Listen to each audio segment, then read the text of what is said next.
Yo, what it do? What it do?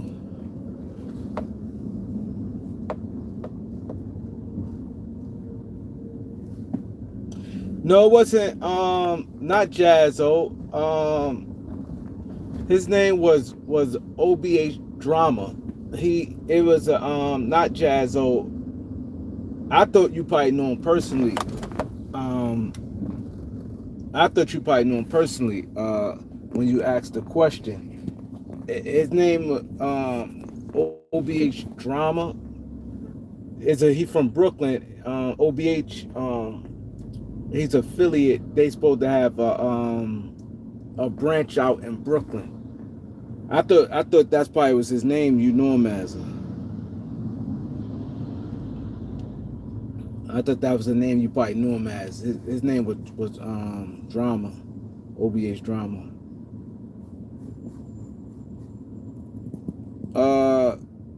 Greg Brown, Juice Pop.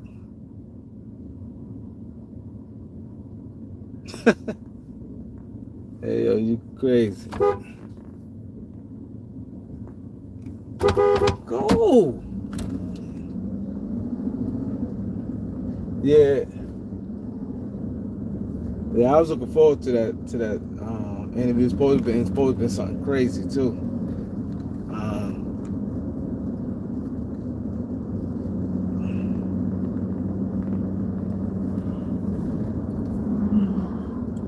Let's get the likes up, y'all. We got 2 likes and we got a lot of the guys in the building. Let's get the likes up. The finals is tonight, man. I'm so happy, man. This is going to be a great finals, man. I'll be shocked if it's not good. What I like about it is no ball dominant. You ain't going to see nobody ball. Shay's really not ball dominant because Shay don't take.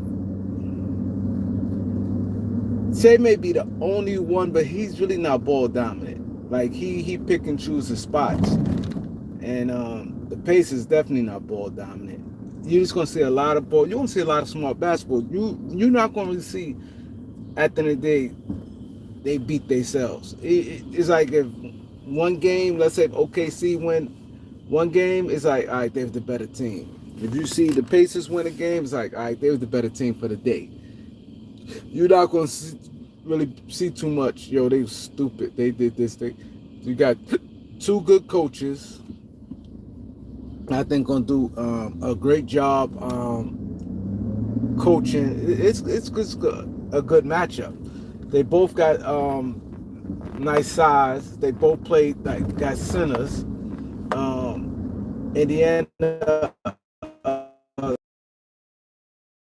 Miles Turner.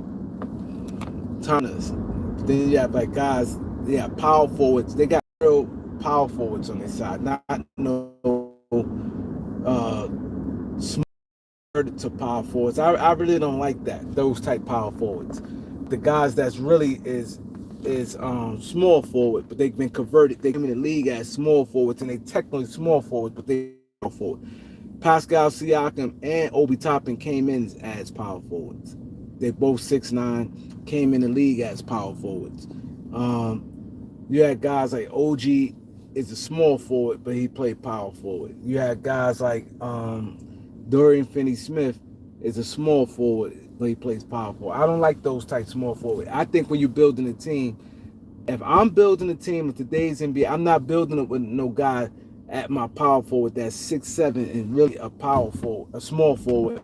But I got him playing power forward because it's some in today's NBA. Because you're gonna run into that matchup where the guy just is a legit power forward and you don't have no answers for him. Like Pascal. Pascal had a smaller guy on him. OG is legit 6'7". He's not no 6'7". He got like big strong legs, but he's not no 6'7". Pascal legit 6'9". And Pascal got long arms. OG Toppin is tall. So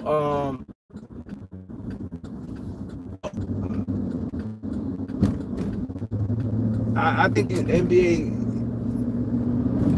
after you have your center, you should have a power forward that's 6'9", 6'10". I would keep it that way. I wouldn't see a lot of guys follow the trend, and then they be small.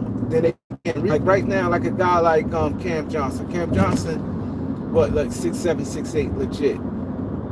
He played power forward now. He's nowhere in the world here power forward. He's nothing physical about him. I ain't gonna say he's soft, but he's nothing physical about Cam Johnson. But he played power forward. Like that ain't power forward. Like Jason Tatum. Jason Tatum 6'8". He's not no power forward, but he's been playing power forward all year. And I don't like that, because you're not going to get no real weak side help like far as defensively. That's why they just probably use guys as far as guarding the perimeter and the wings.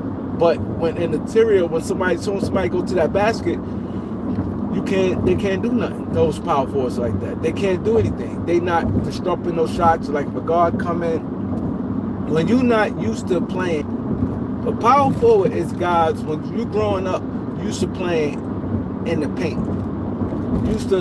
You learning how to play defense in the paint, help defense, the shot blocking and things like that. Even the rebounding. That's why I like this series. They got Chet. Chet is tall, and it's gonna be a good series. I'll make sure there's some rest. I'm glad it's coming on at 8, 9. What thing come on? 9 o'clock tonight?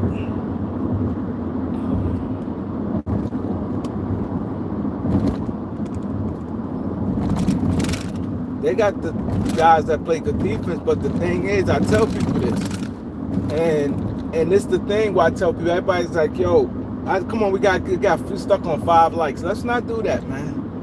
This is why I feel it could be something. I could want to come on live 95%. It could be like 5%, something come up. I'd be like, man, fuck that, I ain't going live. Like, it just be the little things like that. Like, it's really no motivation on no ends. I definitely appreciate the ones who definitely comes and support all the time. I definitely appreciate that. Like the guys who are coming on. Like when I did the video the other day, I logged on to go live. Y'all seen it. I logged on, I think it's a 30-second video. And I saw somebody, and I just logged off. I was driving, I saw someone, and I just like logged off, and I went and hollered at the person. And then I came back on later that night. You know what I'm saying? It gotta be some motivation. That like button is just something simple. But definitely appreciate the guys who've been. He said YouTube glitching. Yeah, it might be glitching, knowledge. You're right, Greg. That should be the first thing. Make it easy. Like I do that when I go on. I don't care who channel it is. If I decide to watch and log on their video, I hit the like button, because I don't want them to keep stopping and talking about hit the like button. Like, that shit to me annoys me. I hate when I'm watching somebody and they have to keep telling people they stop what they about to say, or and be like, hit the like button, hit the like button. I don't want to hear that. So I do my part on my end, and I just hit the like button. So when I walk in, it might not be somebody I rock with like that, but if I'm gonna take my time and watch their video, and I might not agree with nothing they saying, nothing. I might not rock with them, agree with nothing they saying, but I just do it because I already know it. They're gonna kill. Like, let's say the topic grab my attention, and they like say something down, and I don't rock with them like as they content like that.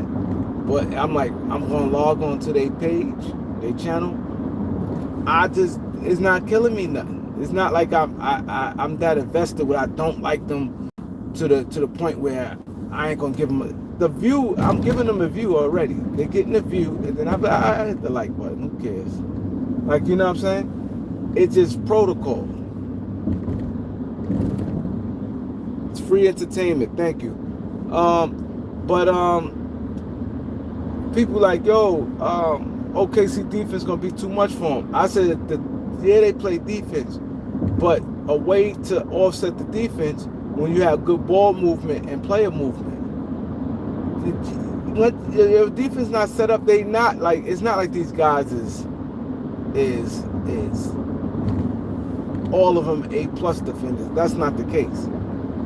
If you can't plant your feet and they cutting and ball movement is crazy and they moving it, that's gonna offset the defense right there.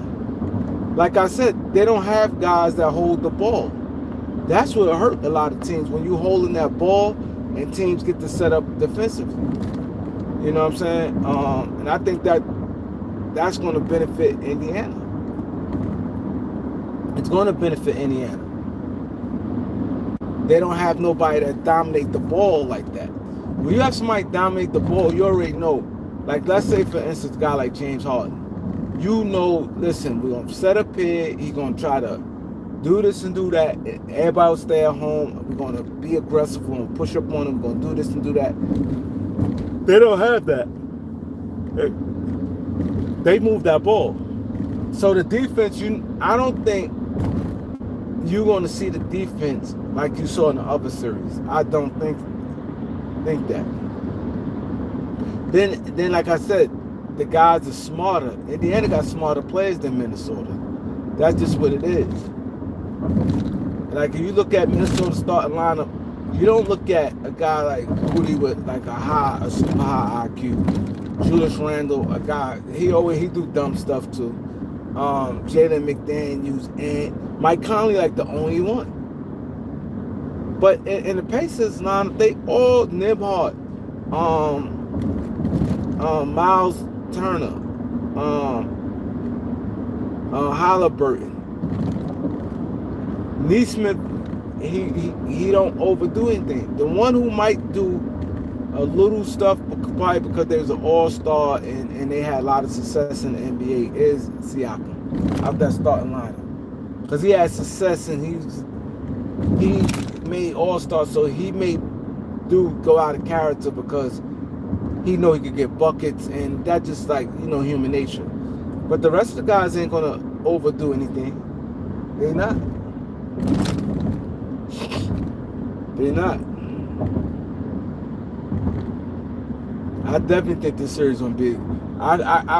If I had to bet, I'm super duper confident in 6. Indiana gonna win 2 games. I'm super confident in 6, and I think that the game's gonna be good.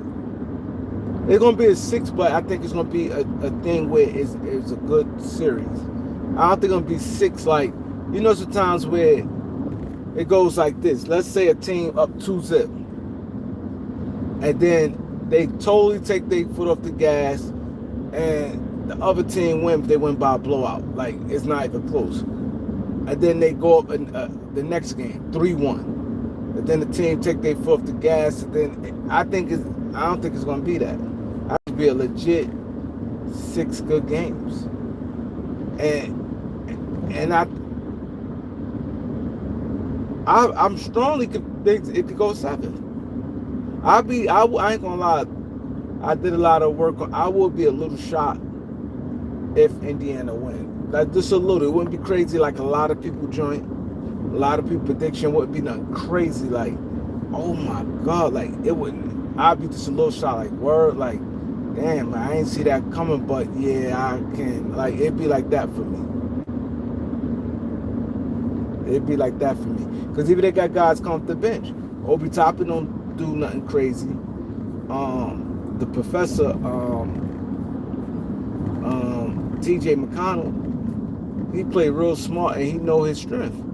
If they leave him open, he gonna shoot that 3. See, that's what I do like about him. He's not gonna shoot 3s, but when they leave him open, and you just didn't why he ain't got no problem. He shoot it confidently and he be making it. He's not a 3-point shooter, but when they be leaving him wide open, he gonna make it.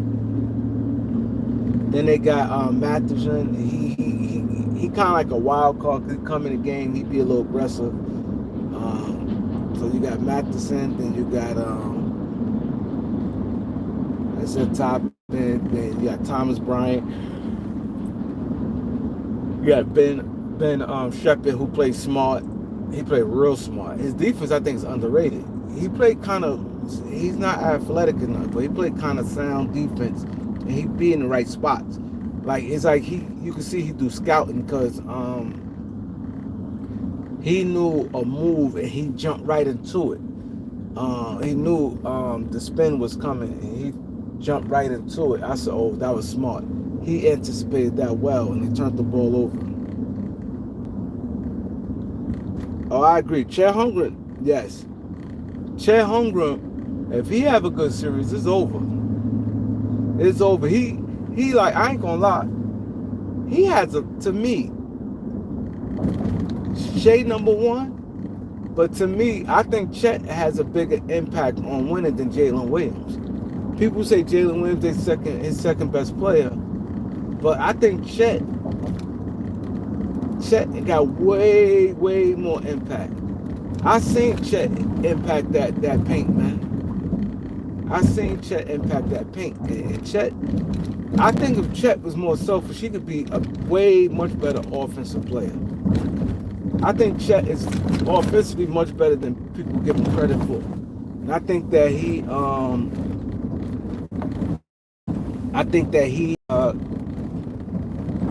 play a little too unselfish to me. Chet got a little bag, man. He get to that bank, he could spin, he could drop it, jump hook right, jump hook left. He could shoot a little. He good around that back. Chet is good. Is that the way they style of play? But I would love for him to be more aggressive, offensively. Defensively, he blocks shots and he rebounds. Chet.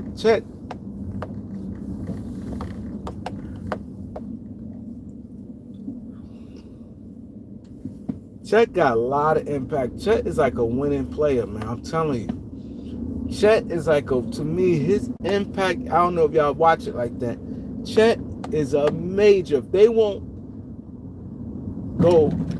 I know it's easy to say. I mean, any team lose one of their best players, but his impact. You know how much shots he deflect? He come down there, he jump straight up, and he don't jump wildly. He jumps straight up with what his defense is. People don't realize his defense is crazy. It's like Hakkasan, the offensive rebounding machine, and the rebounder machine. And Chet, he rebounds too, but his shot blocking, they both do something excellent. Chet is an excellent shot blocker, rim protector, and Hakkasan is a definitely excellent rebounder and offensive rebounder. And that's why I think that's why the main reason I'm picking OKC to win, because I think Miles Turner, I think again he's gonna get exposed. He got exposed by Mitchell Robinson and Cat. And what I do give Miles Turner credit, he still played though. I ain't gonna lie, he still played. And he was decent. He still knocked down shots, he still played. So I do give Miles Turner credit, because a lot of guys like that, when you get exposed, they tuck their tail. Because he was getting punked. That Cat a lot of times was muscling him up, getting rebounds. Mitch Robinson came in, got a lot of offense. He just don't rebound well. He's just not a good rebounder. And I remember when he's come to the NBA, they were saying something with his leg. I thought he was gonna be injury prone, but that's just how he is. I didn't know that. When I watched him, I like Miles Turner, but I'm like, damn, we had the second pick that year. That was the same year Cat came out with D. He was in the D-Lo draft. It was Cat first, D-Lo second. But I like him. I knew there was no chance Lakers getting him then. The only way I say Lakers probably had a shot at getting him if the Lakers would trade the second pick for 2 picks that year. Because I remember a lot of rumors going out. The Lakers may trade 2 for 5 and 10 for Sacramento. No, that was the Lonzo. My bad. I mixed the drafts up. That was the Lonzo draft when the Lakers had the 2, and Lakers drafted Lonzo that year. Lakers had 2, and the Kings had 5 and 10. That was the year I said I wanted Bam. I said Bam first, At 10. This is at 10. I said Bam, and then I said Harry Giles. But Bam was my first choice because I like when and Fox definitely was my pick at 5. Cause I knew Fox was going 5. It's like we all knew Fox was going 5 because we knew the order. One thing about that draft, you knew the first 4 picks was going to be. It was going to be Folks, not in no order, but Folks, Lonzo, Tatum, and Josh from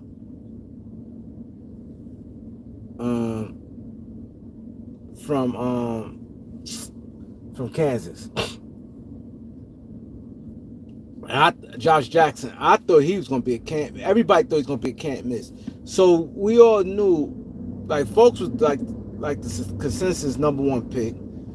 But then the top 3 pick at that time, what everybody was saying was Lonzo. You knew they was gonna be anywhere 2, 3, 4. I ain't gonna lie, I thought Tatum was gonna go like 5. Cause they was rating Josh Jackson over Tatum. It was but Boston probably the only team seeing it that way. But we knew it was Lonzo, Josh Jackson. We knew that. It was Lonzo and Josh Jackson. That the second and third pick, everybody was like, oh, it's gonna be Lonzo and Josh Jackson. And Tatum came out the clear blue and went number 3. But we knew Tatum definitely was 4. And you look at that draft, Phoenix had 4. You knew Phoenix wasn't taking no Fox. Everybody said Phoenix was going to take Josh Jackson or Tatum. And everybody thought Boston was going to take Josh Jackson. And they thought the Lakers were going to take Josh Jackson or Lonzo. You never really heard the Lakers even thinking about Tatum. You always heard it was crazy. It was always like Lonzo and Josh Jackson. Even though they interviewed Fox, but I didn't think they was gonna take Fox at 2. 2 was like considered high for Fox. Thank you. Thank you.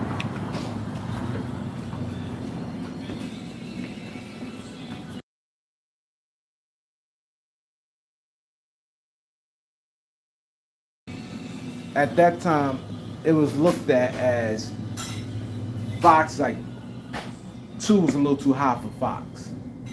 Like, you know what I'm saying? But I knew he was going 5, so I would do the 5 and 10 for Fox.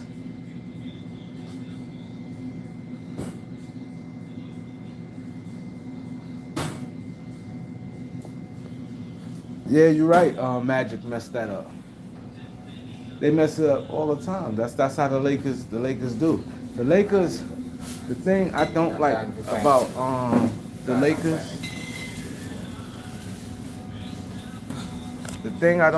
Lakers, they don't never do nothing strictly basketball. It's always something behind it. Hollywood. Oh, it's Hollywood. He if you look at it, I was mad, and I remember because I didn't. I wanted. I ain't gonna lie, which Lonzo turned out to be a better player than Josh Jackson, but I wanted Josh Jackson. But I really wanted that trade. I said I liked when Bam and Fox was crying when they showed them when they lost, and you saw Bam and Fox crying when they lost. I said, yo, I would definitely do that. I would, and I said, that draft, I liked that draft that year. I liked the Turner. I mean, not Turner. I liked the Harry Giles. But the thing that I liked the Bam a little more, I felt a little comfortable with Bam more so than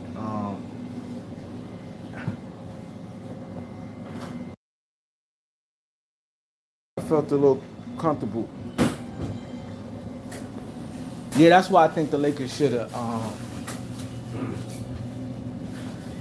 And when I saw Fox interview, because Fox did a lot of interviews at that time. When I saw Fox interview, I said to myself, Lakers. I said, I said, Lakers should draft Fox. Fox just had a spirit with him. He was upbeat. He had the spirit, the confident. Like I just didn't. Lonzo had a horrible workout, even though I don't go by just workout that don't mean nothing. But Lonzo didn't give me anything. Lonzo Lonzo, his interviews was boring. He came off too nonchalant. I said, NBA, you can't be like that. Y'all know I like aggressive. Y'all know I like dogs. So I was really upset with that pick. And I ain't gonna lie, I started liking Lonzo more later than when he first got picked with the Lakers. Like the first couple years, I couldn't stand Lonzo. I couldn't stand Lonzo. But once, like a little time, like now I like Lonzo now. And I started liking him right before, like that year, the first year with the Lakers. I mean, the first year, the year he got traded. No, not the year he got. The year that season, the season they got LeBron. The season the Lakers got LeBron, I started seeing Lonzo value that year. That year when LeBron came, I started seeing like a lot of little things I started liking about Lonzo. But before that, I couldn't stand Lonzo. I didn't like his body language, like he was just too nonchalant. Fox was like upbeat. You could see the joy. I just said, man, I like Fox. So I definitely wanted that 2 and 5. But the thing with the Lakers, they looked at Chino's here, hometown kid. Lakers do stuff. I don't like the way the Lakers do things. I really don't. I'm gonna leave it like this, y'all. I'm about to eat, so as long as y'all can hear me, that's what's important. I don't like the way the Lakers they mindset on a lot of things. And I think that's what's hurting them to average to this day. Everything is gimmicky. Like first thing Jeannie said, we gonna be the first one with the father and son dude. Who cares about that stuff? That stuff don't got nothing to do with winning. Nothing. We gonna be. I'm so proud to say we gonna be the first one to have the father and son duo. We gonna be the proud franchise to be able to say we the first one to have the father and son duo. That shit don't mean nothing, and those stuff like that means a lot to the Lakers. Lonzo Ball, Chino Hills guy. This, that, and the third. LeBron pump him up. They gonna love him. Sales record. I mean, not record sales. Sales on jerseys and all this stuff there, and his style of play, the running gun, then the father there, his storylines. That shit bothers me with the Lakers.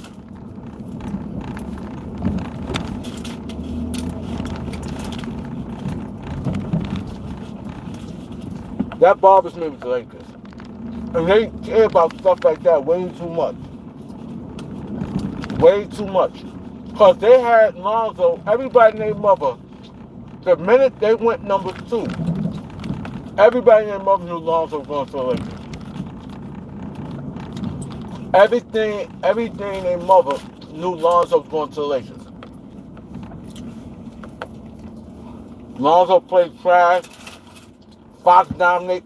And they said Tatum dominated, but they said Lakers really didn't care. They said Tatum had a good workout with the Lakers. But I understand Lakers had Ingram at the time. That's why I don't get too caught up like, they could have had Tatum. See, Josh Jackson was different because you could put him at the 2 because his defense was crazy.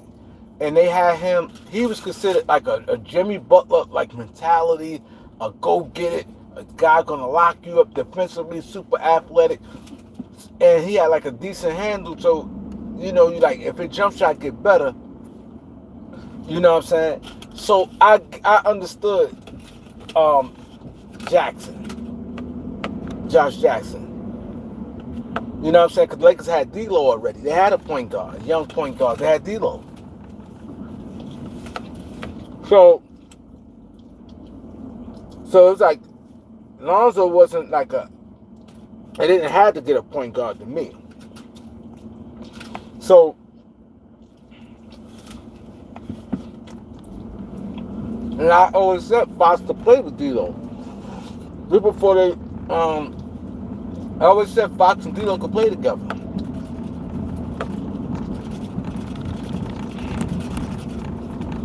Like once the Lakers got the second pick, and I would start doing my scouting.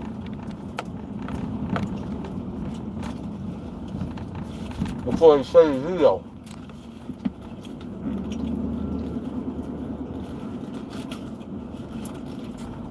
Before they could trade D'Lo, I said him and Fox can play together.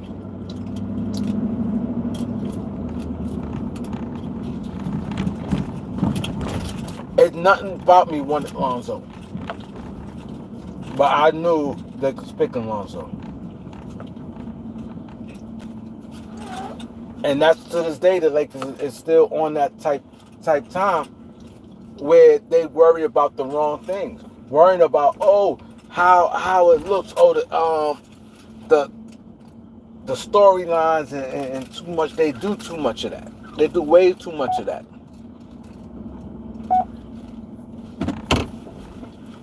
They always do that. They worry about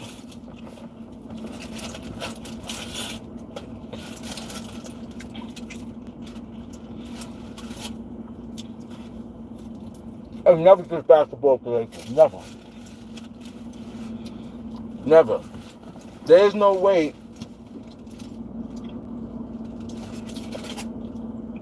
a guy like Robert Sacklin, you kept a guy like Robert Sacklin on your roster for 4 years. How did he play in the NBA? He literally played in the NBA 4 years, all of it with the Lakers.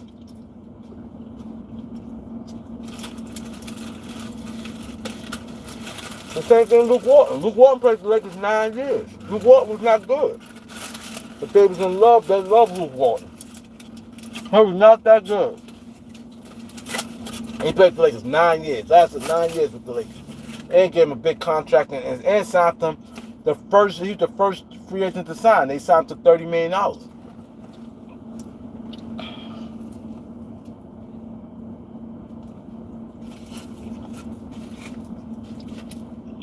The Lakers, they get like that. That's what I don't like about them. And then Magic, the stupid stuff Magic did, him and Rob laughing.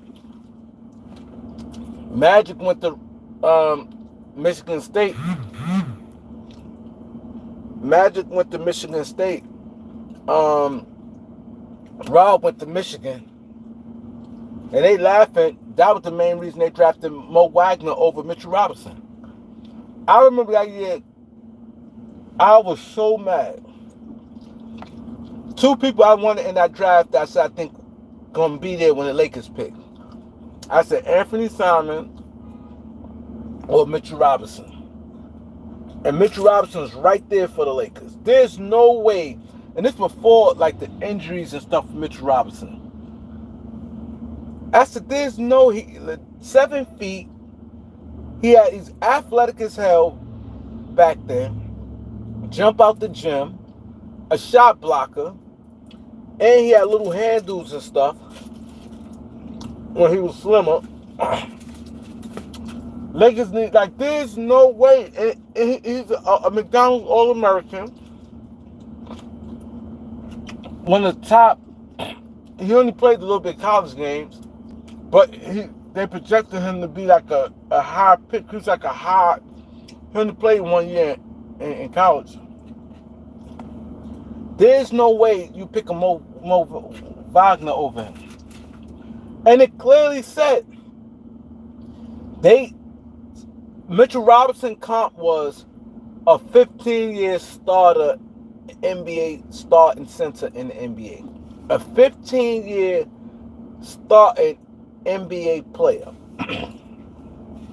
So if the scouts saying, like, unanimously, scouts saying guaranteed 15-year NBA starter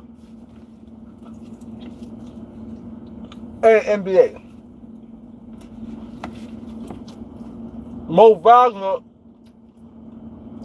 was a role player, NBA role player.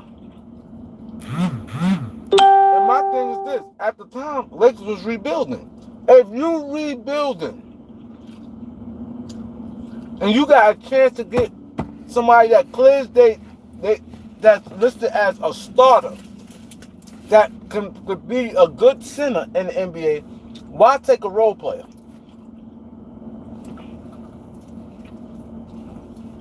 That ain't make no sense. Why take a role player?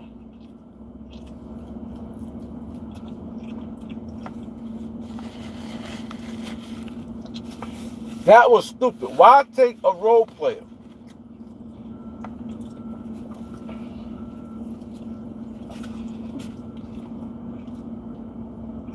You rebuild them. When you rebuild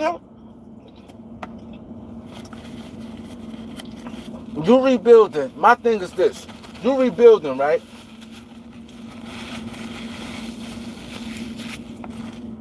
It make no sense taking a role player. The only way I would do so, let's say for instance, you're a championship team, right? Let's say, I'm just throwing something out there. Let's say a team like the Nuggets, right? Let's say the Nuggets is a championship team, right? And let's say they got a glaring hole at a wing defender, right? They need to get more athletic on the wing, a wing defender, right? That's what the Nuggets need. A wing defender, they need to get more athletic. And let's say the draft roll around. And let's say a guy like Mikal Bridges, who what they were saying was no bust at all. He had zero bust potential. They said a high-end role player and be able to step in day one to help a team. Not that he's going to be a star player day one, but his comp was right on. Everybody said that about him, and his comp, they say he coming in day one in NBA can help an NBA franchise. He played like 3 to 4 years in college. He was NBA ready. He was no young 19-year-old kid. He played all 80. He played every game. He's mature. Everything about him. He wasn't no like brass guy. He's strictly a guy. His thing, every scout, what they said about him was bingo. His thing was zero bust day one, helping a team. Helping a team day one. Zero bust potential. Now, let's say, for instance, Denver on the clock, right?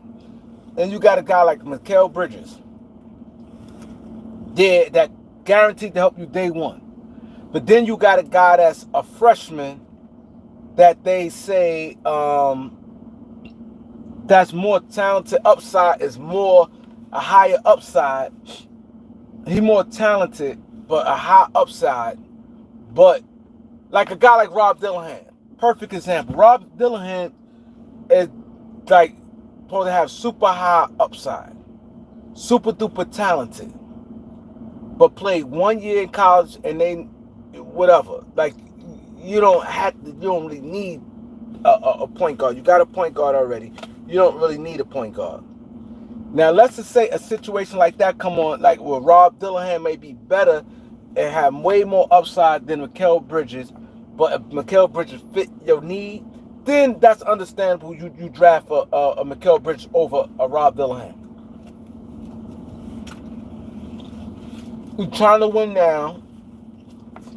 He's exactly what you need. He's going to help you. then you do that. But you don't do that when you're a team that's struggling, that's rebuilding. But you did it because, oh, he's a Michigan guy. Mac said I can't lose because he in the state of Michigan. Mac said I can't lose. He ain't go to Michigan State, but still it's about Michigan. Him and Rob laughing.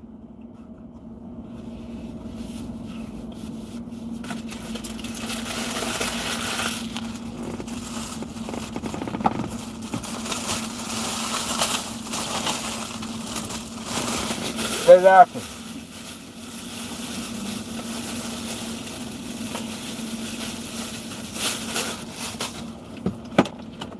That's what I'm saying. That stuff like that is stupid. What do you draft a guy like that for? What do you draft Mo Wagner for?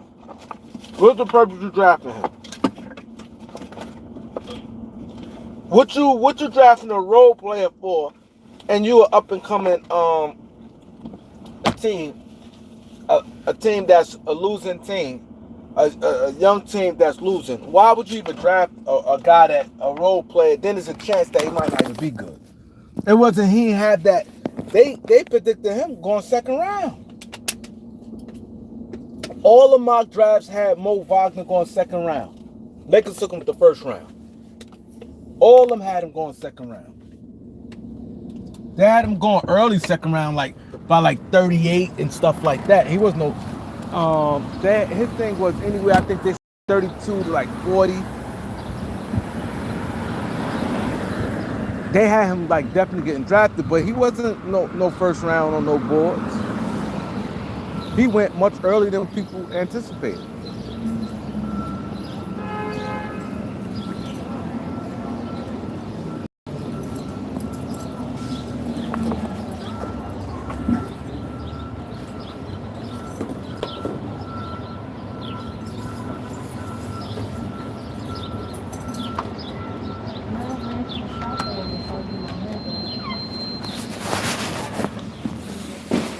You know what I'm saying?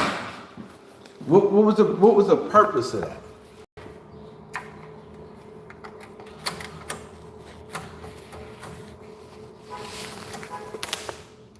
Yeah, he playing decent now, but what it is,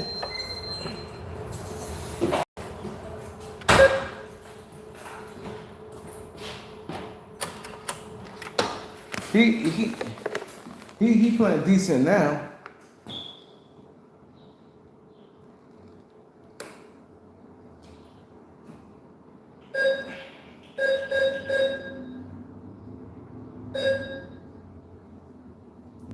Lee, what up, Lee?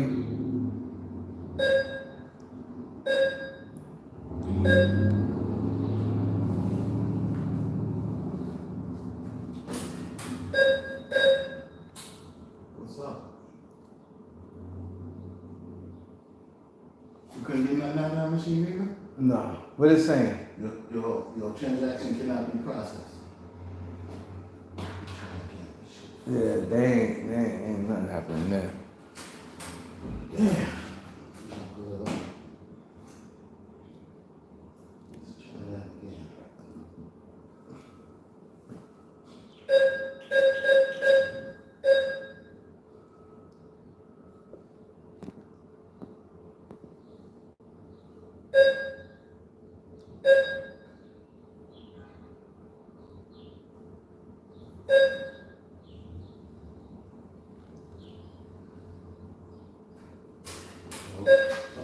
You could try over there. Let me see this. This is what I hate about over here, because it's only one. And the one on 25th is closed. Oh, it's closed? Yeah. Nah, You sure? Did they move it? Yeah, they moved it. Moved it to where? It's right around the corner. It's not right there. It's just a little bit up the block now. We're going there. Oh, they moved it? I can't do nothing here either. This ain't doing nothing. All right, brother. Take care now. Have a good day. You too, bro. Yeah, it's not working.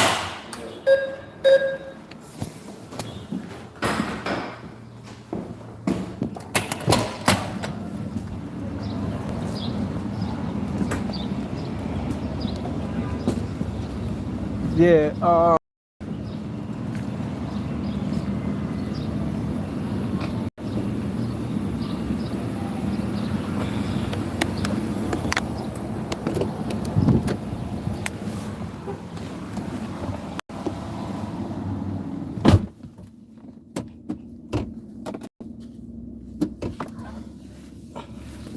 yeah, like that. Like I said, the Lakers just do a lot of stuff for the clicks. They do a lot of stuff for the clicks. Like that didn't make any sense. Them picking Mo Wagner, like it made no sense. It made no sense. As far as need or anything, it made no sense. I will never draft for if I'm rebuilding and I got a guy that his projection way high and that was a need. The Lakers needed a center. It's not like the Lakers had like a whole bunch of centers. There was no reason to pass on Mitchell. And Mitchell Robinson wanted to be, he shut down a lot of workouts and he told teams he'll like I think Portland, because Portland drafted Anthony Simon. He told Portland and I think it was Denver. It was like two teams that picked ahead of them that he said he don't want to play there. He wanted to play for the Lakers. He wanted to play for the Lakers. He had he's like he was talking about the Lakers the whole time. Now I remember it was somebody in his family. It was somebody in his family. They spoke on it. He wanted to be a Laker bad. He wanted to be a Laker.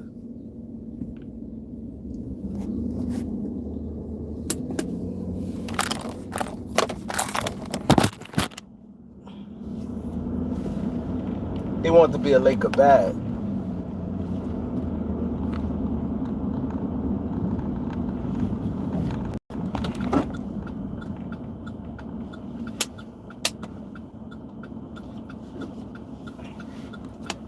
And it was like a no-brainer Lakers getting him. I said, at that late, it was. I think the Lakers had the 26th pick. I said, if you got Anthony Simon, a guy that the talented, I knew he was going to be a good NBA player. Anthony Simon or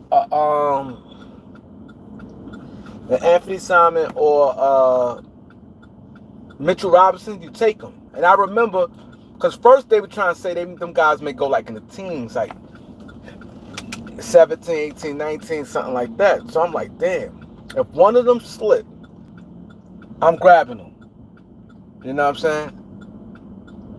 And Anthony Simon got picked, I think he went 25. I think, if I'm not mistaken, I think he went the pick before the Lakers pick. I think he went 25, and then the Lakers up with 26 and picked Mo Wagner. I was so mad. I was like, I'm like, go, what sense it made? It made no sense. Then I found out, then when Magic and them started giggling, that even made me mad.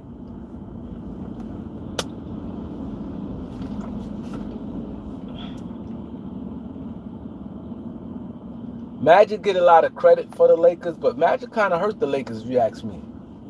Magic kind of hurt the Lakers in that short period of time. And see, the thing is,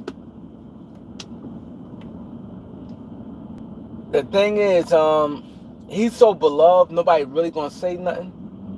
But a lot of people in the organization, they knew the way he's carrying it. He was coming out just talking,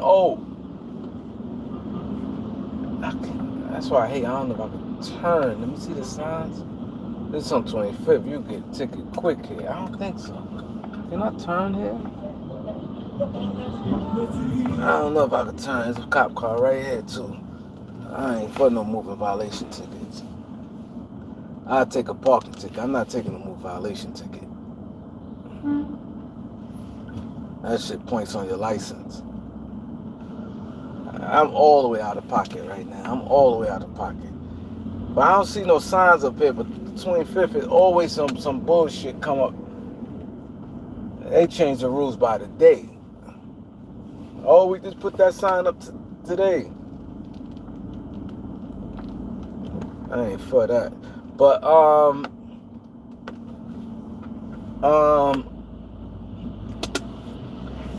that's the issue I have with the Lakers right there.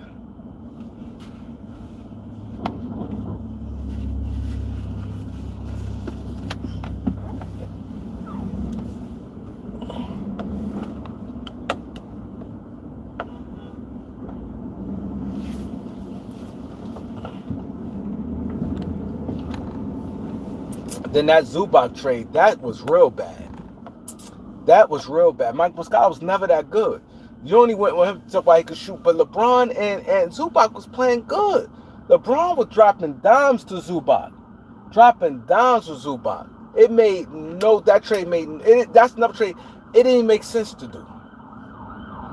It didn't make sense. LeBron was fine. I was dropping him and Zubac. I ain't gonna lie. Towards the end, him and Zubac had good chemistry, and they traded him. LeBron was dropping dimes to Zubac. To stretch the floor, this, that, and they're like, huh? Like, what are you talking about? They said the Clippers took that deal so fast.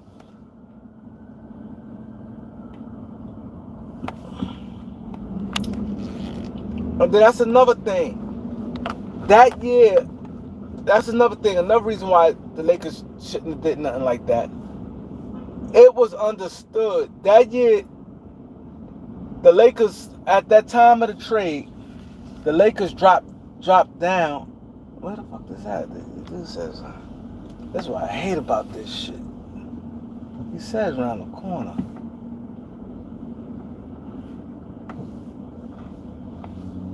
That's what I hate about this shit here. To the people right here.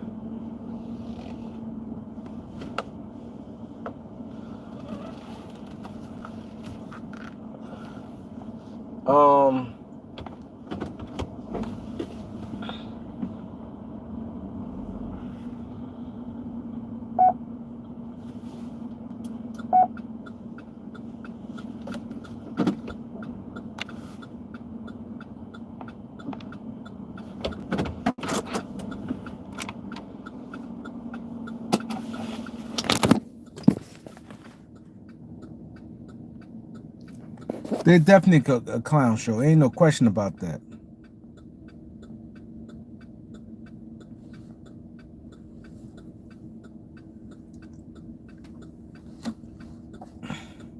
Y'all moderate. Hey Keon, why waste your time and you could just handle your business? See, this the thing with y'all moderators. I wouldn't even go back and forth. I just handle my business. I got all these moderators, and why even go back and forth? Just do what y'all need to do. Do what y'all need to do. I shouldn't have to say what it is to do. You got the power to do something, do something. I wouldn't even go back and forth with them. I wouldn't even go back and forth with them. It's handle business. That's it. That's it. You just come talk something stupid. This what you're talking about right here?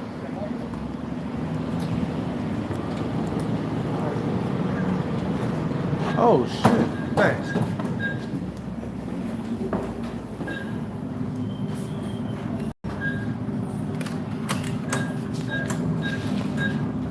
Cause I ride by and always see it, and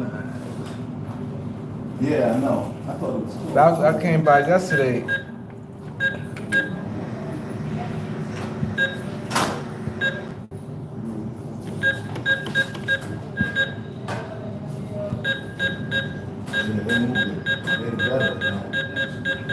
That's why I stopped coming. But I didn't know.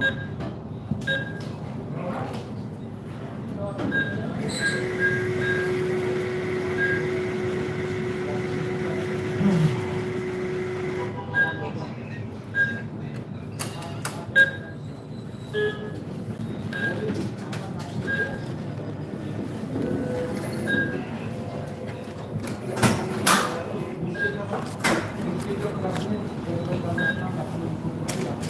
right, bro.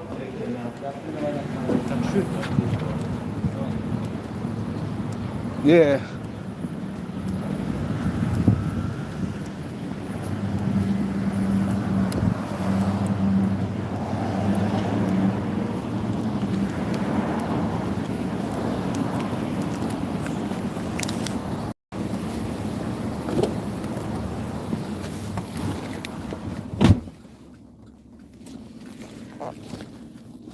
Yeah, what yeah, that's why I think the downfall of the Lakers.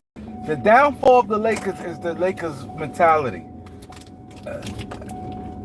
Jeannie definitely the downfall of the Lakers. Definitely the downfall of the Lakers. Cause she ran to grab Magic Johnson when she having a problem with her brother, when she should have ran and got Jerry West. That's what she should have did. She ran and grabbed once she got rid of her brother. I mean, her brother left, and she ran to grab Magic Johnson.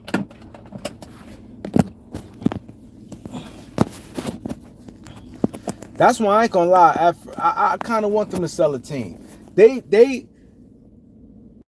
I'm looking at, the more I look at OKC, the madder I get. The madder I get because the Lakers did a lot of things wrong. Where the Lakers could have been a dynasty. Lakers set up even after the Lakers, if they just did strictly, that's why they should have when she got rid of the brother, when Jeannie got rid of her brother, that's when she should just got Jerry West. Because number one, a job like that, I'm gonna tell you the mistake she made. A job like that, you shouldn't have to convince nobody. She talked and cried for Magic to come on. Magic said he didn't want to do the job. Magic said, I did not want to come back. I didn't want to do it. Magic said, I knew I didn't really have the time for it. I had a lot of things going on where I was making a lot of money, a lot of things I always wanted to do. So I didn't really have the time for it. He said, that's my sister. And she cried to me. It's nothing like when a woman cry. You know, people, it's crazy part about it. And I ain't gonna lie. And whoever white on here, don't take offense to this. Whoever white on here, please don't take offense to us. But they always said, it's nothing like when a white woman cry, man. They said when a white woman cry, heads rolling. That's why they always said, like when guys get caught up in scandals with a white woman, that's why they would say it's over. They always said when a guy get caught up in a scandal with a white woman, it's over. Because once she cry, it's over. They says nothing like when a white woman cry. But anyway, I just said that because Magic said she cried to me, and it's like, okay, Jeannie, I'm gonna help you. And Magic came off, even in the beginning I said this, I didn't like his come on, because he came off, he like too much like a cartoon character. Oh, I'm here now, I'm cracking whips. Like these grown men, like what are you talking about? Like he came on like, oh, I'm cracking heads, I'm cracking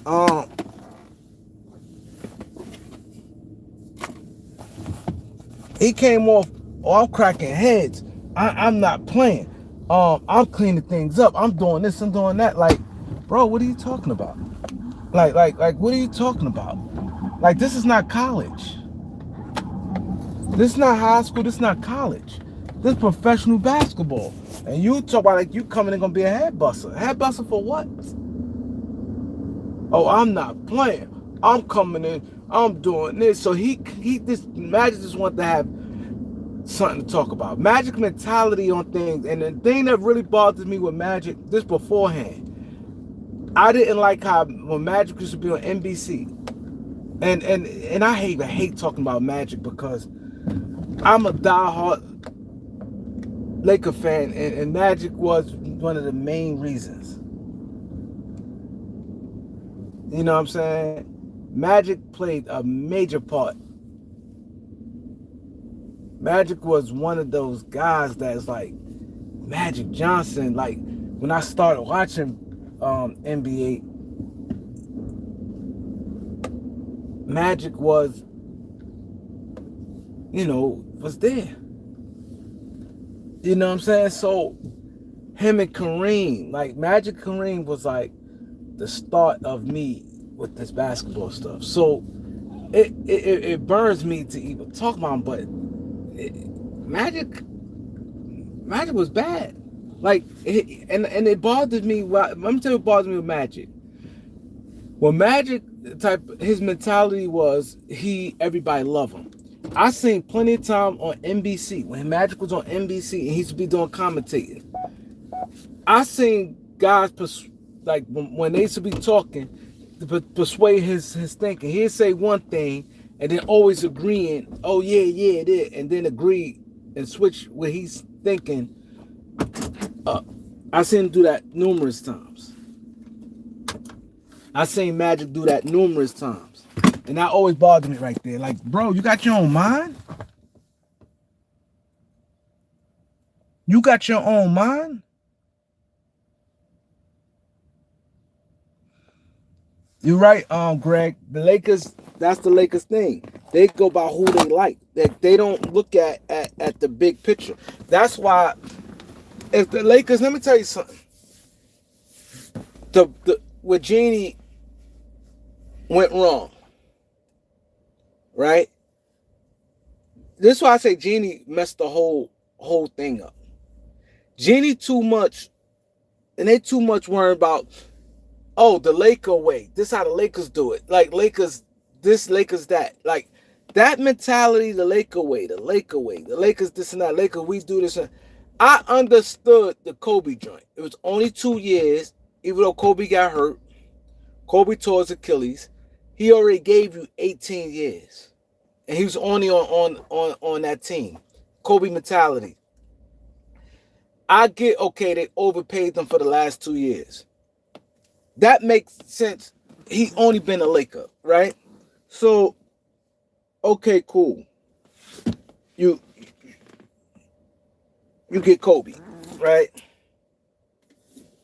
You get Kobe, even though, like, damn, we shouldn't even got Kobe. I mean, not signing him to $50 million at the time, but it's like for all his services, you could understand that.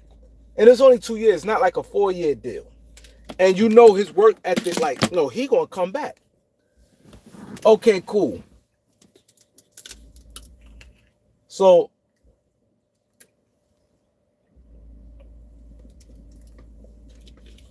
when the Lakers did that, we look how we treat our stars. We treat our stars good. Okay, cool. That makes sense. I think, to be honest, the Lakers don't owe LeBron anything. I think right now, it don't have to be no... I don't think... I know Lakers don't owe LeBron nothing. So it shouldn't be no thing of loyalty, like if something not right. If it's something that had to be done and you know it's not right, it shouldn't be right now.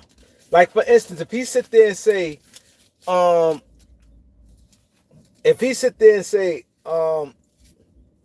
want y'all to draft my other son Bryce, the Lakers don't owe him no loyalty to do that. If his contract run out and the Lakers don't want to re-sign him, the Lakers don't owe him no loyalty for anything. You know what I'm saying? So, that Laker way stuff bothers me. We the Lakers, we do things like this, the Laker way. Jeannie, the mistake she made day one on a job. The brother, number one, I believe his contract was up. I could be wrong, but I believe it was up June 30th. I think the brother contract was up June 30th. But I remember him saying, They want to stay in charge of the draft. That's why I'm a little confused on the timing, but I know I'm trying to think. I hope somebody can correct me. To my recollection, his contract of being executive, Jim Buss, I believe it expired June 30th. The draft that year, I think, was June 27th. And he still did the free agency part. And I think Jeannie just let him do it. Or his time, I don't know when his time was up. But she could have vetoed the trade. I the first one, this is why I think a lot of people will start really respecting me. Because people say, yo, Kareem, my channel was real small at the time. But I came on here. I was the first one. They spoke about this a year later. I was the only one, not the first one, the only one. I had inside source. Inside source I had. And the Lakers signed Timothy Mozgov on June 30th, 1201. The first free agent signed. Timothy Mozgov was the first one. They signed him $64 million, all guaranteed. The whole thing was guaranteed. $64 million fully guaranteed for Timothy Mozgov, right? Jeannie loved Luke so much, right? Luke Walton was the coach. They asked him who he want free agent. He wanted Timothy Mozgov bad because he tried to emulate the Lakers. He wanted the Lakers to be like Golden State. They looked at D'Lo and Jordan Clarkson like Stephen Clay. They looked at Julius Randle as Draymond, and they wanted Timothy Mozgov. And when they got Luau Deng, they said he's going to be like the Andre Iguodala. I remember clearly. They asked Luke Walton who he wanted. He wanted, Lakers had $70 million, $72 million, and $70 million in cap space. The Lakers had $70 million in cap space that year. I can remember like yesterday. And they got Timothy Mozgov, fully guaranteed, right? Then July 4th, they give Luau Deng $72 million, fully guaranteed. No opt-out clause, no team opt-out at the 3 years with team option, none of that. Fully guaranteed for both players, right? And I remember I came up here and told you guys, one executive, somebody went to Jeannie and told her, your brother trying to, everybody knew it was over. That was his last year because he said, if we don't make the Western Conference Finals, I'm stepping down. And they had it on record, and he was getting held accountable for it, and he was stepping down. Everybody knew that was his thing. And this is why Mitch Kupchak got fired too. Mitch Kupchak got fired because he didn't do anything about it. Like, he didn't say no or this, that, and the third, or go to Jeannie and say what this guy doing, whatever. What hurt Mitch Kupchak is he was not saying he was in on it, but him and Jim Buss was cool. I'm not going to say he was in on it. Maybe he knew he was going to, I don't know. But what he did was he didn't really do nothing about that. Everybody and their mother knew those was bad contracts. Everybody, and the year that the Lakers got Timothy Mozgov, he averaged 2 points. He did good the year before that. Timothy Mozgov in that finals against Golden State, he was good. He played with Cleveland 2 years, back-to-back years in the finals. It was back-to-back years in the finals. The first year he was good. The second year he was ass. He didn't do shit. But the first year he averaged, I think, like 13, 14 points. He was good that first. He had like a 25-point game. But you can't go by that. You can't go by that. And that's what the problem Lakers, another thing Lakers always did, They go by, if somebody play good against them, they want that player. And I remember they did that with Steve Blake. When the Lakers got Steve Blake, and I was beefing about that, they went all in to get Steve Blake. Steve Blake dropped 25 on the Lakers. They said then, oh, they wanted him from that day. He had 25. He was their target. Like, you can't go by, oh, because somebody had a good game against you. Number one, everybody going to play hard against the Lakers. You know what I'm saying? Everybody going to play hard against the Lakers. You cannot think like that. Like that thinking alone, oh, I saw him bust our ass, so I want him on my team. No. I don't care if somebody just a Laker killer. You got guys that play good against certain teams. But you have to look at a person at a whole. The Lakers went in on him because he played. Steve Blake had 2 good games. One was a 25-point game. I think the other one was like an 18-point game. He played the Lakers, and he played good against the Lakers.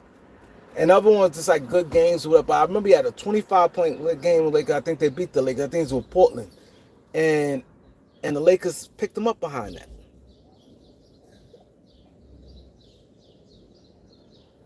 They picked him up behind that.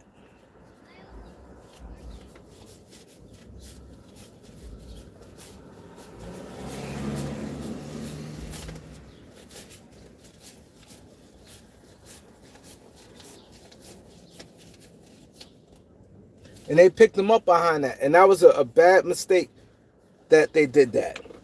You can't, and they the way they're thinking. Oh, he was our target when he played against us. He killed us. He had 25 points. You cannot do that. That's why I said the Lakers, and that's why the Lakers didn't get Jerry West. Jerry West was not going to be part of that clown show. And he wanted to go back to the Lakers. He said it. He said it. He didn't really want to go back into that role, but at that time he said he was going to do it. And so let me back to Jeannie, right? Let me tell you a mistake Jeannie made. So when Jim Buss did that, a person, executive, told her, Jeannie, he trying to sabotage you. He trying to stick you with these contracts. She don't know nothing about basketball. The executive told her that he was a former executive on the team. Told her he trying to stick you, Jeannie.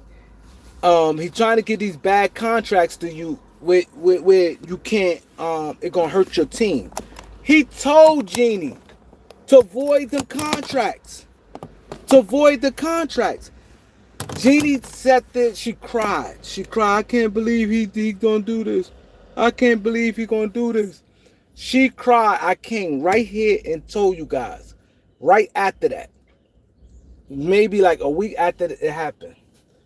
Jeannie cried to dude. And was like, I can't. And she went and then she officially fired him. They got to a big spat. They stopped speaking. They got to a big spat after that. That he was trying to sabotage the team. She let it go. She didn't say nothing. Dude told her, you can void these deals. The deals ain't official until July 9th. The deal is not official until July 9th. They signed Luau Ding the 4th. I believe homeboy, the guy, whoever the executive is, I believe he spoke to her on the 4th. It wasn't the 4th, it was definitely the 5th. It was right after the Luau Ding contract. He told her. Jeannie cried to him. Told her, you can void the contract. Oh, but the ethics of it. It's not going to look good. We agreed. It's the Laker way. I don't want to renege on the deal. We give a player renege. The dude was like, yo, listen. It's still early in free agency. Even though a lot of teams spent money at that time. About a 4th, a lot of teams ran through money. But they told her, they're like, yo, there's not good deals. Luau Ding, old, playing on one leg. Luau Ding is washed up. Luau Ding had a good series in the playoff when he was in Miami in the Lakers signed. This is a good series. He was trash all year. Had a good series. And guess how much his good series? 14 points. It's not like he's averaging 30. He had like 14 points. Luau Deng had like 14 points and got a 70, a 4-year fully guaranteed.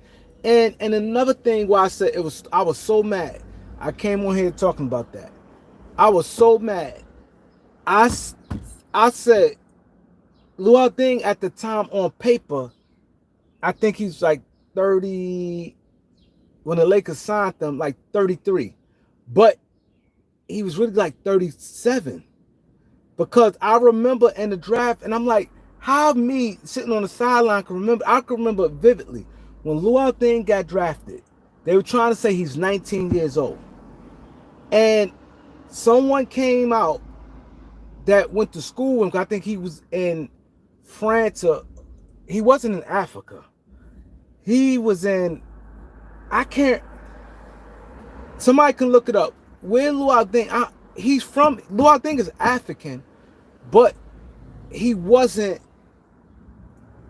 His last, when he was a teenager, late teens, he was in France or some shit. Brazil, one of them shits, he was not in Africa. Wherever he wasn't in Africa. Luau Deng was in a European country.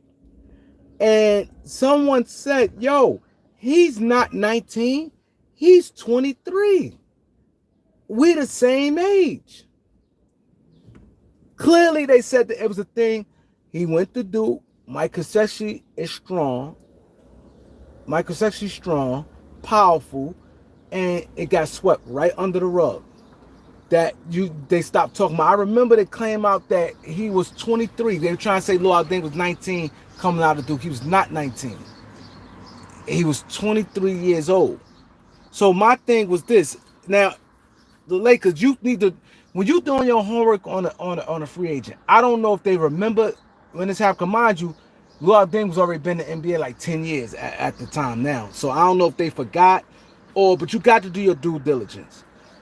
And it was said that he was, so if he was 33, let's say 33 when the Lakers signed him, and you know he's supposed to be 4 years older than that. So now you put him at 37. You're going to give a 37-year-old a 4-year fully guaranteed contract at $72 million, and you clearly can see his decline.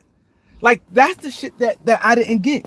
Like, Luau Deng, the minute he left Chicago, he never been the same. The minute he left Chicago, he was never the same. He left Chicago and went to Cleveland. He was trash in Cleveland. Then he left Cleveland to go to Miami. Was trash. I ain't gonna say fully trash, but like clearly a shell of himself. He was nothing like he was in Chicago. Then they're like, oh, Thibodeau burnt them out. Tom Thibodeau burnt Luau Deng out. Well, if he burnt them out, why get him? You're supposed to be like, oh, well, I'm gonna forgive him because he got burnt out. No. No. If you know he's burnt out, why take him? Why take him?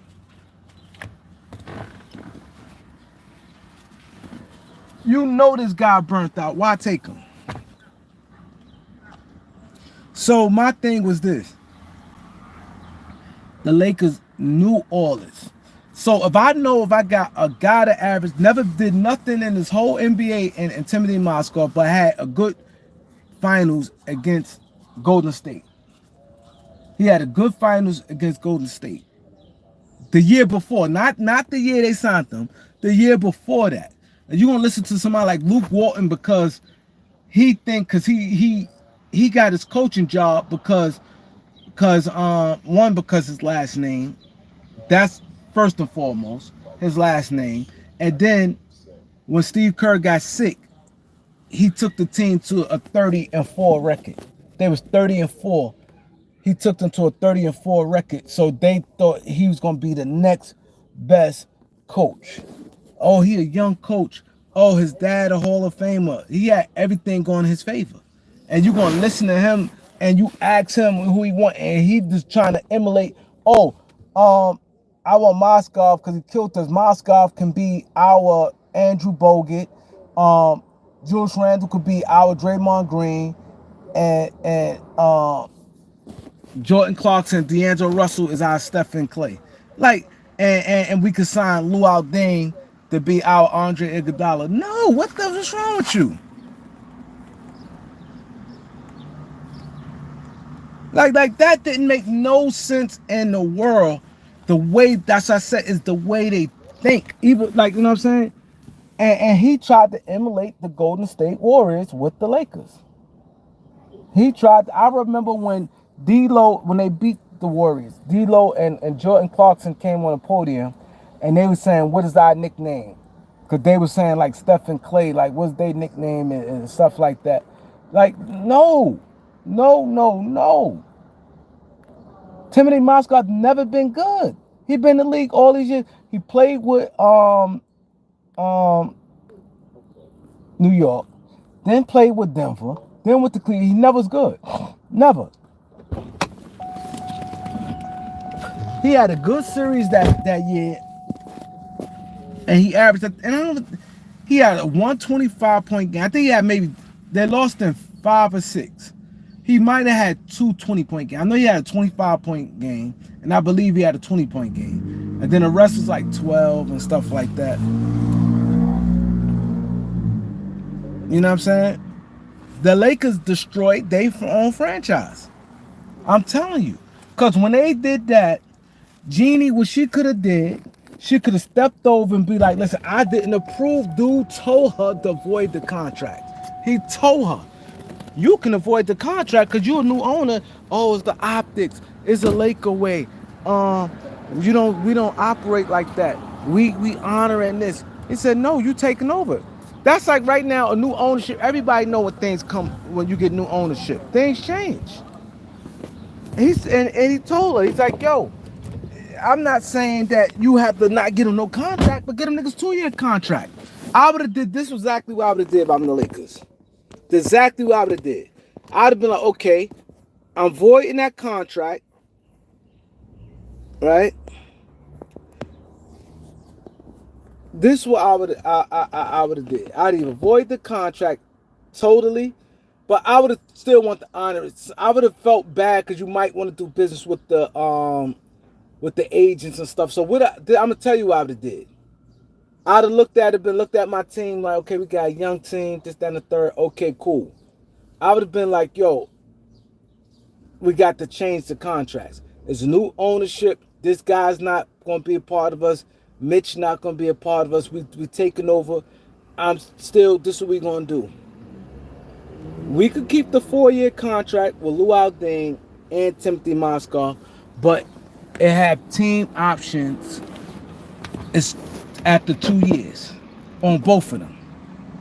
Team option after 2 years. Team option after 2 years for both of them. Now this way it's safe. Now it's like that's all I would have did.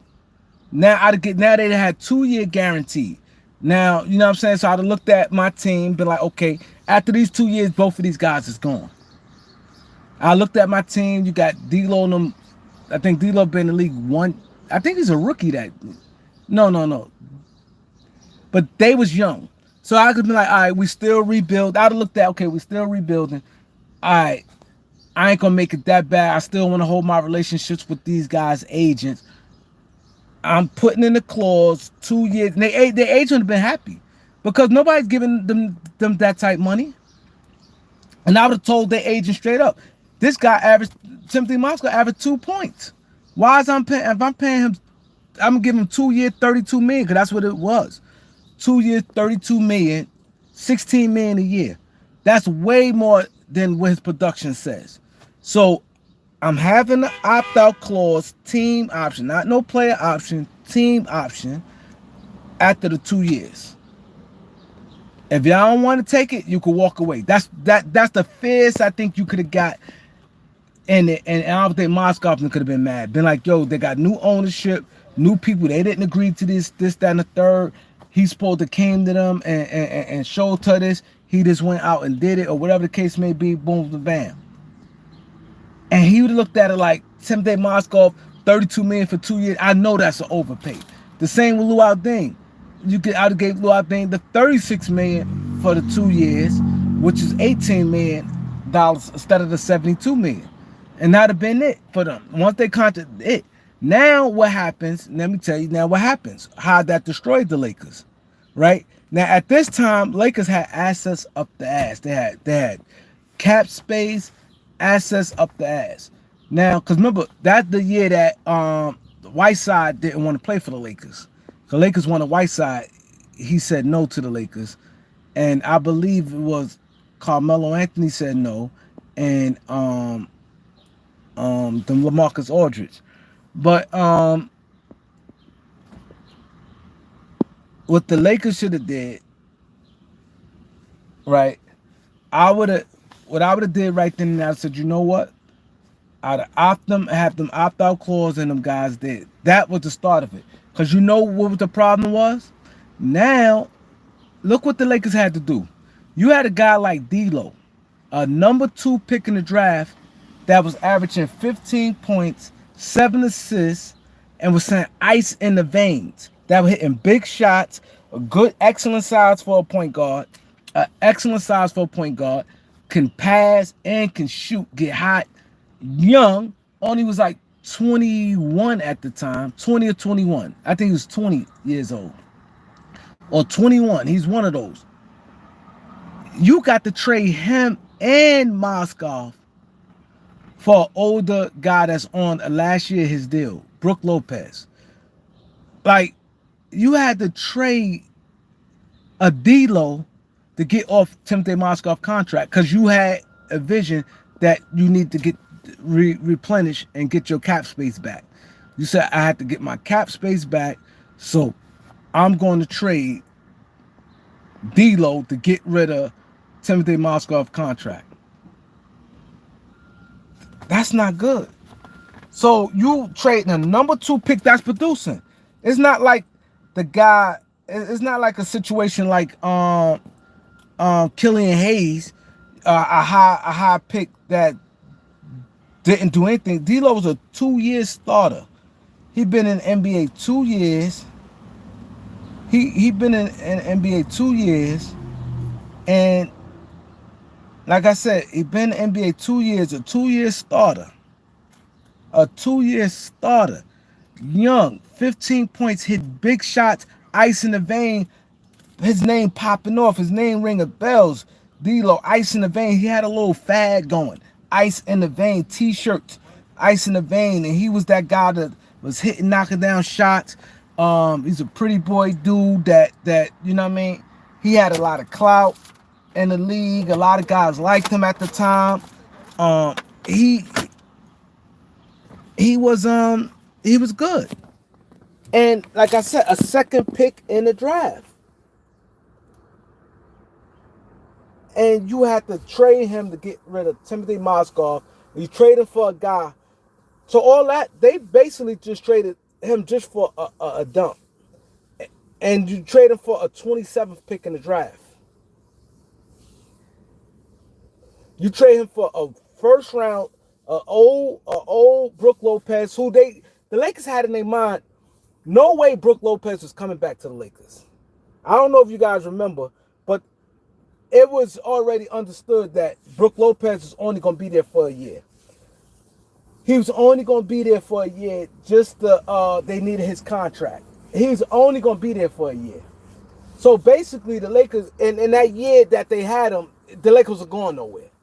So you got him where he wasn't going nowhere, right?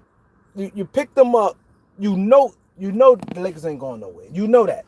So the year he played for you, it's like he played the free year for you. It's like Brook Lopez played the free year for you, where you know the Lakers know they wasn't winning nothing. They wasn't even trying to win at the time. They was content with rebuilding. You just got him just because he was you had got him just because he was a free agent, expiring contract. That's the only reason you got him, because he's an expiring contract, and you only got a first round pick, a 27th first round pick, not no lottery. You got him for a late first round pick.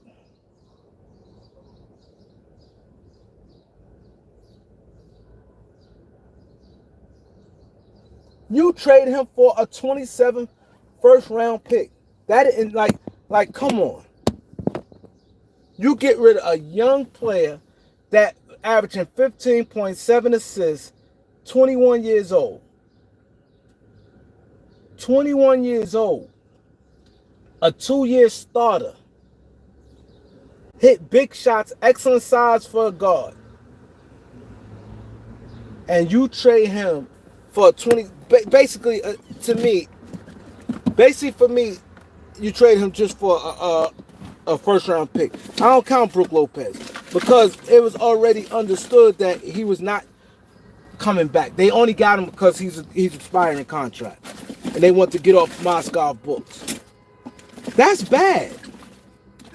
So now look at this. Now you loses yourself. You get a late pick, right? You get a late pick in the draft because of him.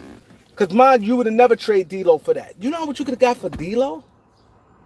But his Moscow contract was so bad. And then the Lakers wanted to get rid of, and that's still another thing. I think the Lakers still could have found another way to do that. I think that, me personally, that was a bad deal for me too. I think that they could have got a little more for that. You basically getting a first round pick from Brook Lopez. The Nets, they had no use for Brook Lopez. Brook Lopez, I think at the time was like 30 years old. He wasn't old, but Lakers ain't want him. Like they only got him for that 1 year. My boy, thanks for the super chat. Buck Skull, what up, bro? He said, Kareem, look forward to the future. We got Luka now, Braun go. Yeah, that's the goal, man. I don't know if I could look forward to Braun is still here. But that thing ain't make no sense to me.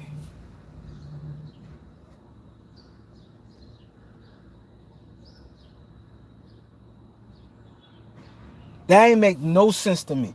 So now you lose. That's pretty much a lost asset. You had one of your best young players, and all you got from him was a 27 first round pick, a 27 pick for one of your best young players at the time. You get a 27 first round pick. So that was a loss, right? Then look at all the losses Lakers took. Clear losses that it was obvious. Some stuff you could be like, but clear where it should have been a no-brainer. You shouldn't have to give a number 2 pick. That's like right now, who's number 2 pick? That's like right now, let's say Dylan Harper. Let's say Dylan Harper right now, let's say he played 2 good years with the Spurs, right? Let's say the Spurs draft Dylan Harper. He played 2 good years with the Spurs. And they want to get rid of, let's say if Harrison Barnes has a long contract and he's a veteran, they want to get rid of him. If you have to give up him to get rid of Harrison Barnes and for a late first round pick, like that's bad. That's bad. So right there, automatically, that was real bad on the Lakers end. Where you got rid of a guy that's a young guy, 20, 21 years old, for a late first round pick, a guy that and playing good in the NBA. It's not like he was on the bench and was struggling. You already seen he already was 2-year starter. He started for the Lakers for 2 years.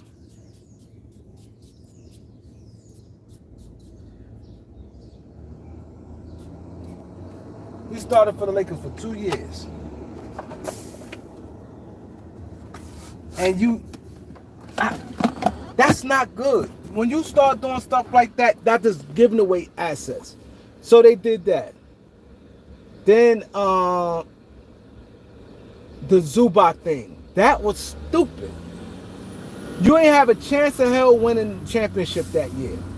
You late in the season, you don't make a move like that because you worrying about fit. Fit for what? LeBron James wasn't all in that year. LeBron James was not all in that year. I know it. We all knew it. He was not all in with the Lakers that year. He wanted Anthony Davis. LeBron was a whole different person that year. So my thing was this: you don't make a move like that at trade deadline. It wouldn't have made that much of a difference. Lakers not winning no championship that year. There was not a championship team. There was not winning. You a young player that stride and was playing good. You just don't do that. You don't do that. So that was a bad thing, and everybody knew that at the time. You got it for a player, you get no draft pick behind it. You just did it straight up. So that was bad. Like I said earlier, the Mitchell Robinson picking Mo Wagner was bad. The Lonzo thing was bad because it was the reason why the Lonzo thing was bad. I ain't gonna say strictly bad because Lonzo he was decent, but the minute Fox did, and I'm not a Fox fan right now. I used to like Fox. I'm gonna get the Fox in a minute. But I'm not a Fox fan now. But when you saw what you saw in Fox, and you know this guy's going 5, you know he wasn't going top 4. Nobody's picking him top 4. Phoenix, I don't know if he worked out for Phoenix. He definitely wasn't going no Boston. He definitely wasn't going to Philadelphia. And you the Lakers. So you know if Sacramento was trading up for you, you know they wasn't trading up for Fox. So I said to say this. You know I could get a 5 and 10 pick. Like you supposed to did that. But that's just something I'm not as crazy, but the thing that I don't like because the Lakers had their mind made up a long time ago. The minute the Lakers got the second pick, Lonzo was their guy. The minute that lottery ball went to number 2, so it didn't matter. Lonzo played bad, was horrible, and they work out. It didn't matter. Lakers picking Lonzo. So you can't go into nothing like that. That's bad right there because you looked at, Chino's Hill guy, UCLA, a hometown kid, this, that, and the third. You went about it the wrong way. So I think those things like that hurt the Lakers. One more question. Those things like that hurt the Lakers. Your mentality on the whole thing was crazy. So that was bad. You already had it in your mind where you should have saw the thing. Lonzo had bad body language. He had too much as a leader. He was quiet. It was known that he's quiet. It's one thing somebody quiet and you don't expect them to be a leader, but they're a killer. You know, Tim Duncan was quiet, but Tim Duncan had them sick eyes. And Tim Duncan was a killer. He was quiet, didn't say nothing, but he was a straight killer. And so you like, all right, I know this guy's a killer. Lonzo tucked his tail when he played Fox. Fox going in him, going at him. He tucked his tail. That right there, not that you're going to have to go on one game, but the way he competed. And Fox did it to him twice. Then they try to say, his mom was sick and stuff like that and all this. But he tucked his tail. Lonzo never showed that real grit. And then his body language, his interviews on some nonchalant, like, it don't matter. He didn't give you nothing to be like, take me. He ain't talking shit like, man, what? I'm this. It was like, well, I know what I can do. I don't have to prove myself to nobody. This, that, and the third. I can't do that.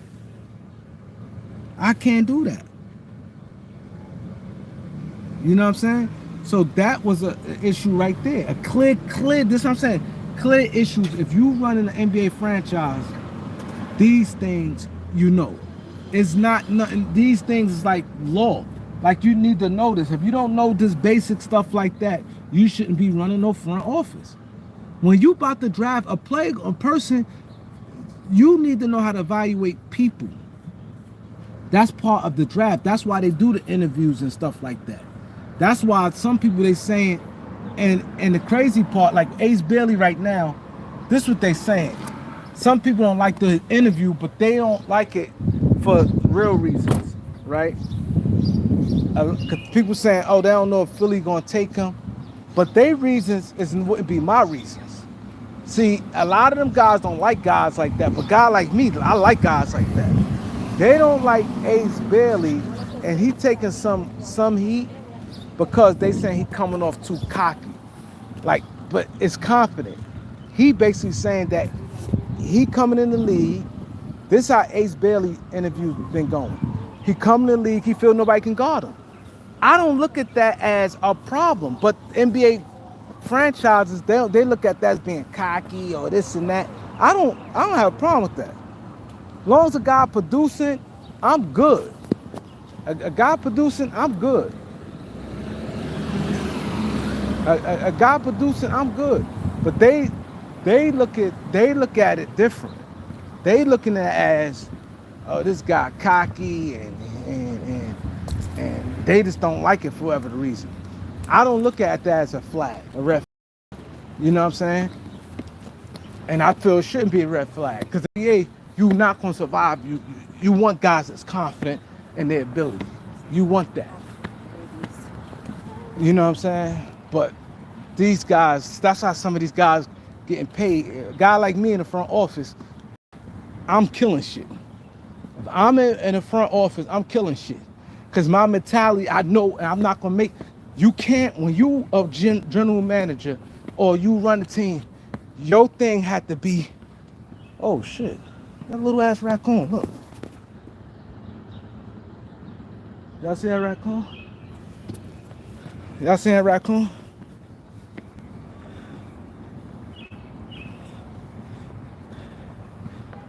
It's an Ace Bailey. Yeah, see, that's the thing. That's what I don't like about. If you can look at him, that's what I said. They say he's 6'7" and 3/4, almost 6'8", not barely 6'7". He's not barely 6'7". He like 6'7.5", barefooted. So let's just say if he's 6'8", I wouldn't have a problem with him listening at 6'8", because he got like long arms and he's 6'7.5", barefooted. But listening at 6'10" is ridiculous. But you could look and see he was no 6'10". See, that's the thing I don't understand. You could look in your eyes and see he wasn't no 6'10". And see,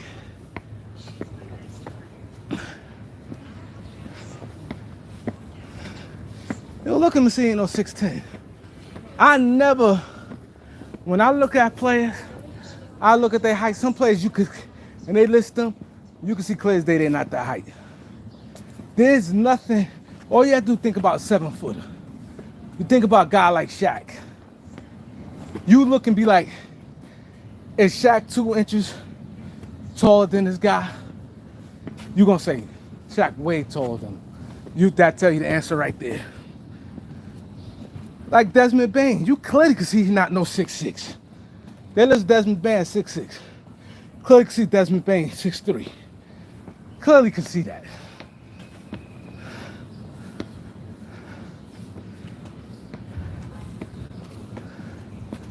Like some of these guys, they list that height. You don't have to ask yourself. All you have to do get gold standard. Anthony Davis a legit 6'10". So all you have to do, you say is Ace Bailey, Anthony Davis the same height. Clearly you can see Anthony Davis is taller than Ace Bailey. Clearly you can see he's taller than Ace Bailey.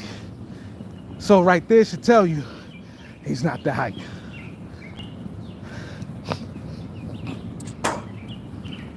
But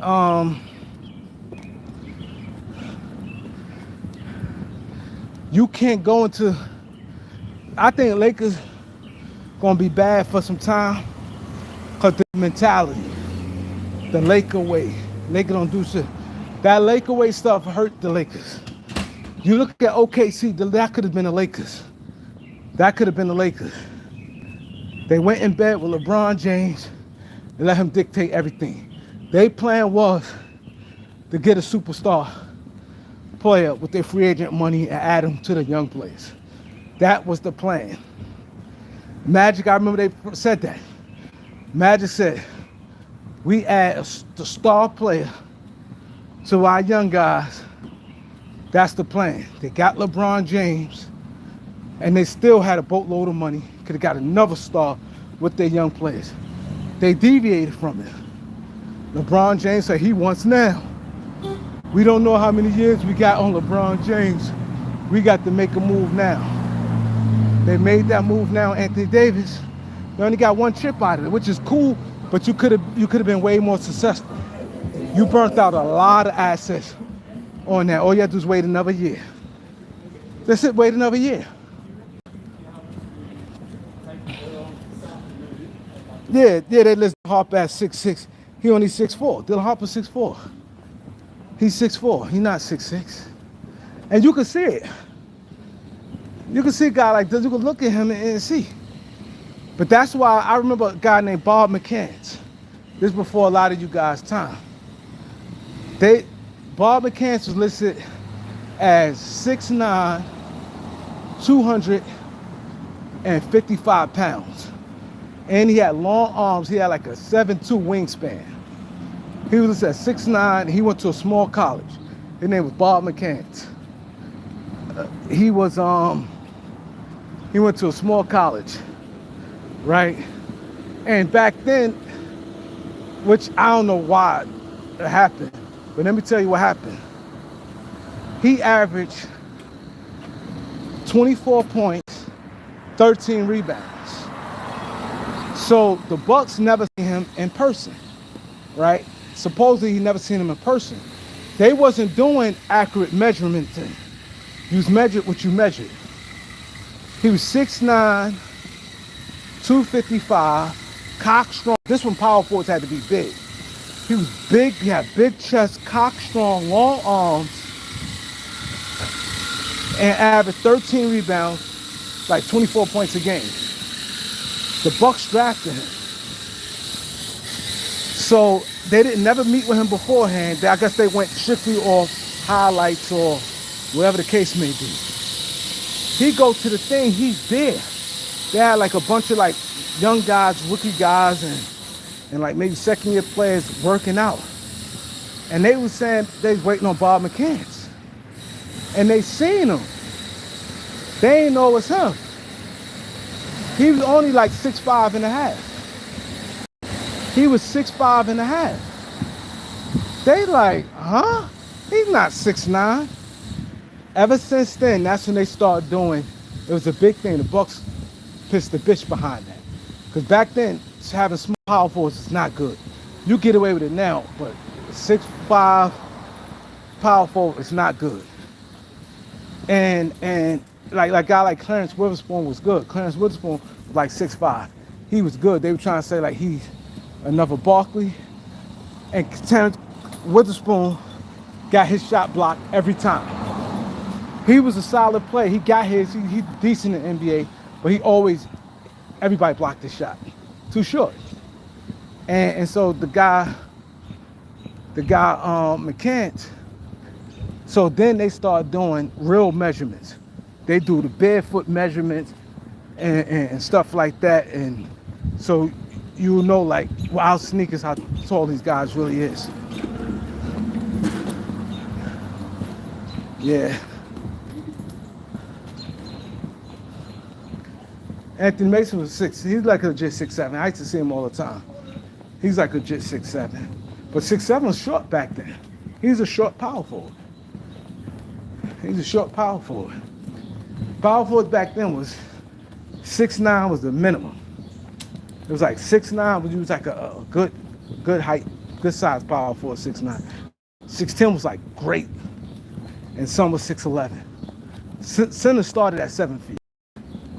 If you was 6'11" as a center back then, it's like you wanted 7 foot. You wanted your center to be 7 foot. So your power forwards went from 6'9" to 6'11".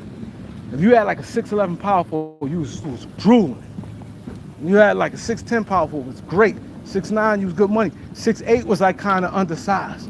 Like you had guys like Buck Williams was 6'8", but he was so strong, they still dealt with him. But it was more like 6'9" to 6'11", and you want your centers 7 foot on up. That was the thing. You want your shooting guards back then 6'4" to like 6'6". Small forwards back then was 6'7", 6'9".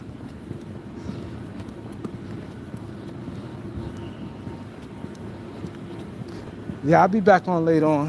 I'm gonna talk about Fox, how I'm not a fan of Fox no more.